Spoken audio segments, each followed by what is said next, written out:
Hi everyone. Firstly, thanks to the organizers for arranging this great forum and for inviting me to engage in it. My name is Haroon Moolla. I am a researcher and an epidemiologist at the University of Cape Town. And today I'll be talking very briefly about the epidemiology of HIV and TB with a focus on South Africa. So for some context, starting at the global level and starting with HIV, the first cases of HIV were reported in 1981, so more than 40 years ago.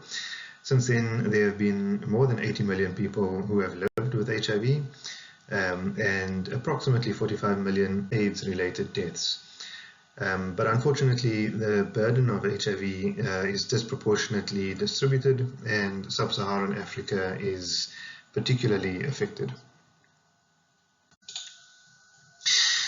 In terms of the global response, there are international bodies, as you'll know, the World Health Organization, as well as UN-AIDS, and these bodies set various targets and goals and strategies for HIV control. I think one of the most important ones are the 95-95-95 targets, and these relate to things that the national HIV program of South Africa, as well as other countries, should strive to achieve.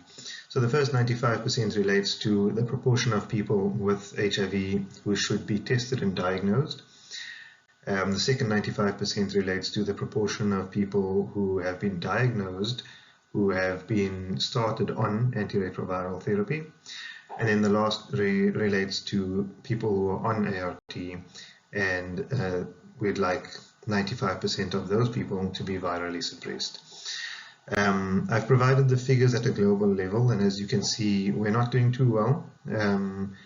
84% of people who have HIV are diagnosed, 73% of people who are diagnosed are on ART, and only 66 or two-thirds of those who are on ART are virally suppressed. So we've still got a lot of progress to be made. All right, turning next to TB. TB has been around for many thousands of years. People have found evidence of it in archaeological sites. So it's really been plaguing humans for a long time. It's a leading cause of death globally. So in 2022, there were 1.3 million TB-related deaths. But again, it affects low and middle income countries more severely than high income countries. And as before, the WHO and various other bodies have devised strategies and interventions for the control of TB. I think the big ones that people may be familiar with are DOTS, or Directly Observed Therapy Short Course. This was something where people with TB were required to take their medication while being observed by healthcare workers. Very paternalistic, but also very effective. And then currently we have the NTB strategy, and the goals in the NTB strategy are to reduce TB mortality and TB incidence by 95% and 90% respectively between 2015 and 2035. So the epidemic or the pandemic of TB has gone through several phases. When antibiotics were discovered in the mid-1900s, there was naturally a substantial improvement in TB-related mortality, but then the emergence of HIV and TB drug resistance caused a resurgence in the late 1900s. And we see now in the early 2000s that the rate of decline in incidence and TB-related mortality is not sufficient to reach the targets set under the NTB strategy. So again, as with HIV, a lot of progress still to be made. All right, turning next to South Africa. In South Africa, both HIV and TB, the epidemics have been shaped by migratory labor, at least initially. So this concept of migratory labor is that people move between their homes, typically in rural areas, to their workplaces for work stints, and then they return, and they cycle regularly between those locations. An important such working environment is the mines.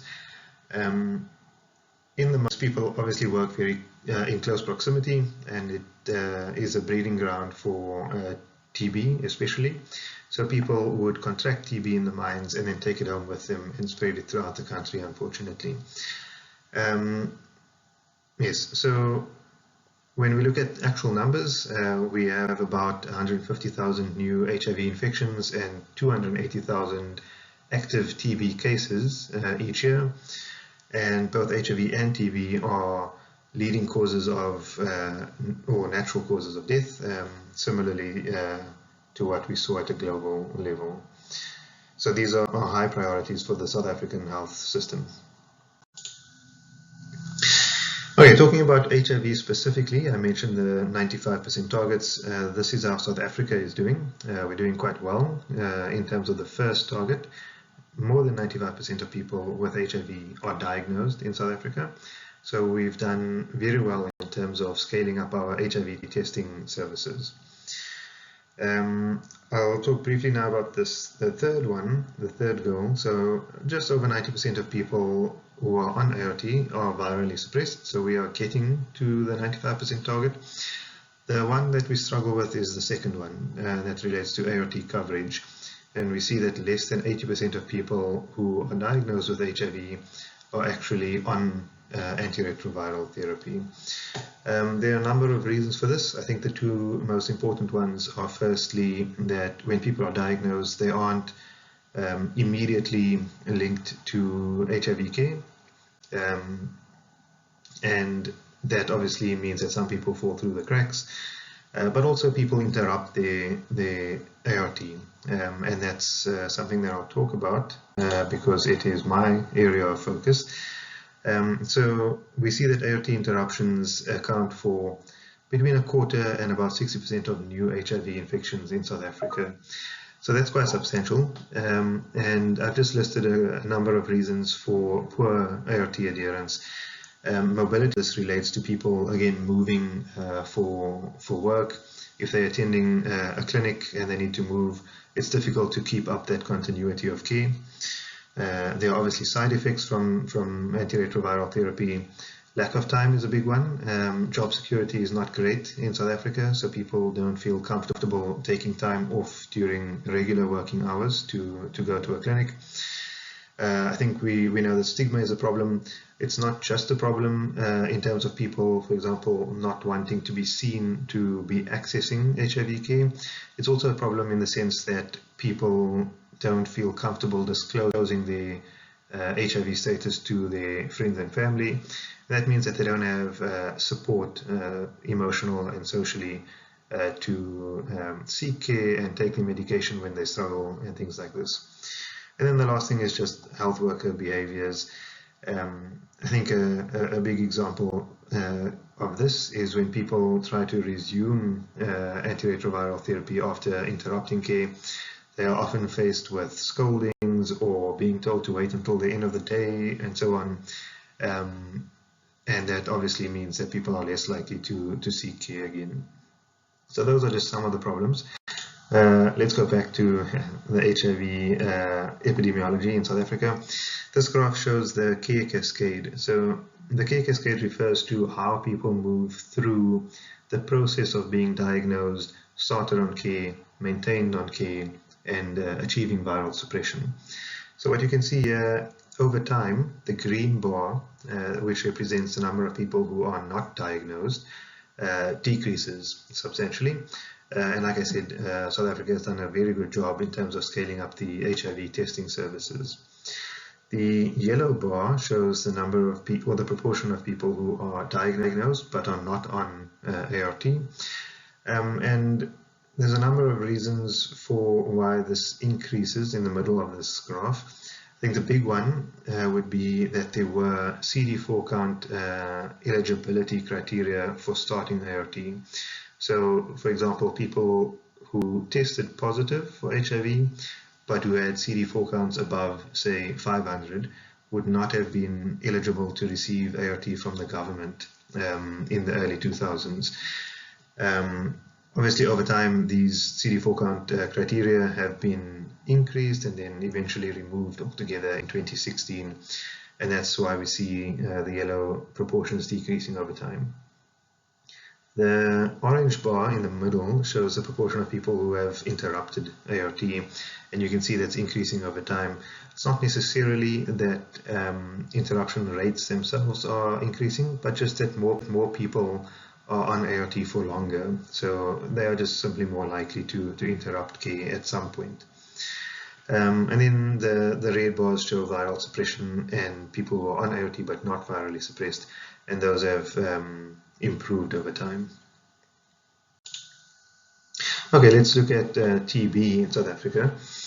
TB, as I noted at the global level, similar case in South Africa, the TB epidemic is very closely related to the HIV epidemic. We see in the year 1990 approximately 100,000 new TB cases that year, and there was nearly a five-fold increase during the height or the peak of the HIV epidemic, close to 450,000 new cases at a maximum. And then as ART was provided and coverage was expanded, we see that the TB incidence also declined over time. So the two epidemics are very closely linked. But it's not just ART that helped in terms of the burden of TB in South Africa. There is a national tuberculosis program that was first started in 1997, and a number of very important interventions have been included under this program.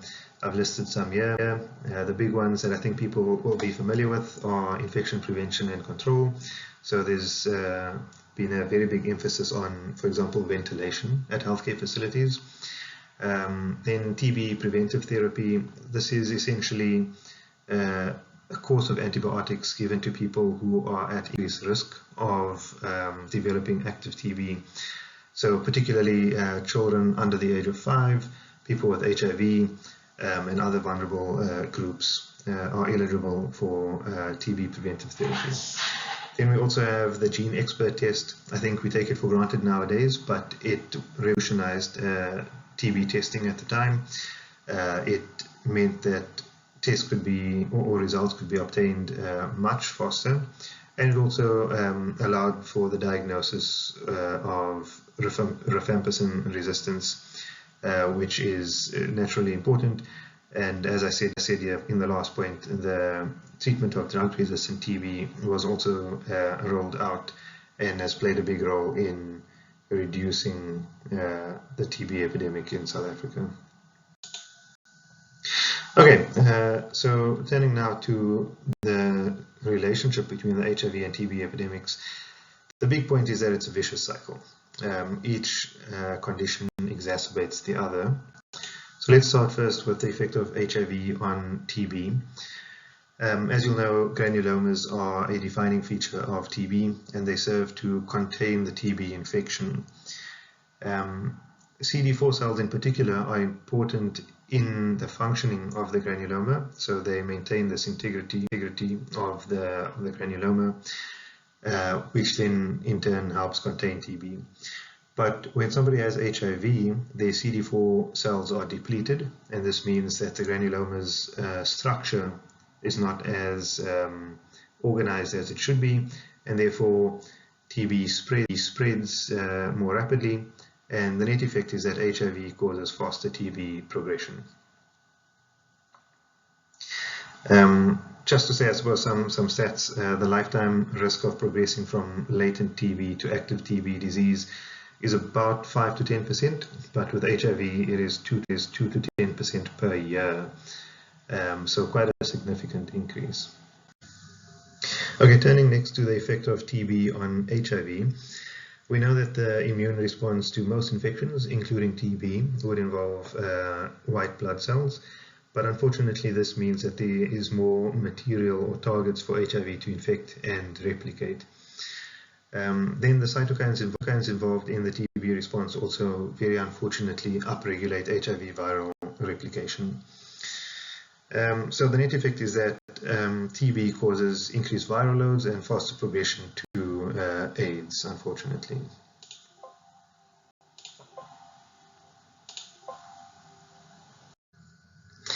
Then, just to flesh this out in a little more detail, the viral load increase that we see with active TB is about 2 to 10-fold shortly after developing active TB. And what this means is that there's an increased risk of virological failure as well, so between 2 to 4 times that risk. And this individual level effect is also seen at a population level. Some modeling work that was done recently found that about 55% of the active TB cases in South Africa between 1990 and 2019 were related to HIV or caused by HIV. And then in terms of deaths amongst people living with HIV, just about 2/3 of them were caused by TB. And this is also between 1990 and 2019. So, like I say, each disease in itself is very important, but they also play a crucial role in the other as well. Okay, then looking at antiretroviral therapy. So there have been a number of studies over many decades, and we see that antiretroviral therapy decreases the risk of active TB by about 2/3. And this is mediated by an increase in CD4 counts. It's difficult to obviously prove this at a population level. So many studies that have been done at a national level are ecological studies, but we do see that TB incidence declines as ART is scaled up. In South Africa, modeling work estimates that the TB incidence is 20% lower than it would have been without ART. And similarly for TB-related mortality, as CD4 counts increase, people are more likely to survive their TB treatment, and TB-related mortality would have been about 40% higher were there no ART.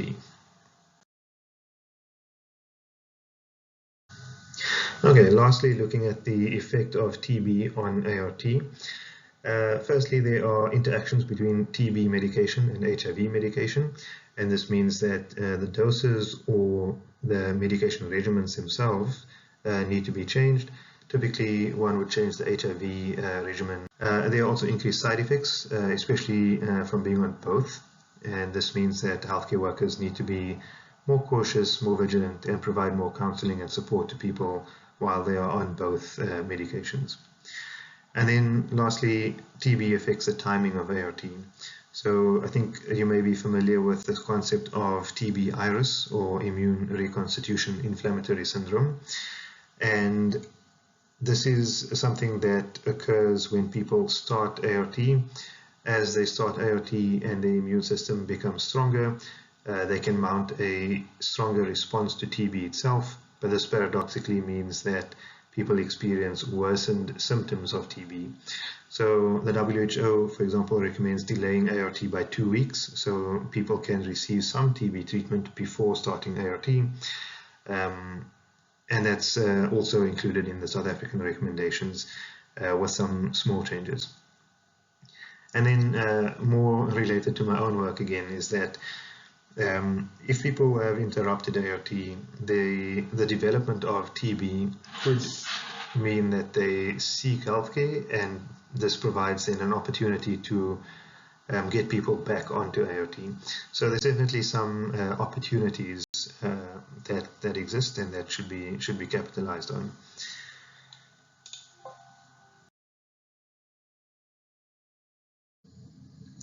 Okay, so in summary, I think the key takeaways are that TB and HIV are both significant challenges, not only at a global level, but also in South Africa. Each condition exacerbates the other. As I explained, there's a very prominent and strong vicious cycle. And because of this, there needs to be an integrated approach to controlling this pandemic. All right, thank you, everyone.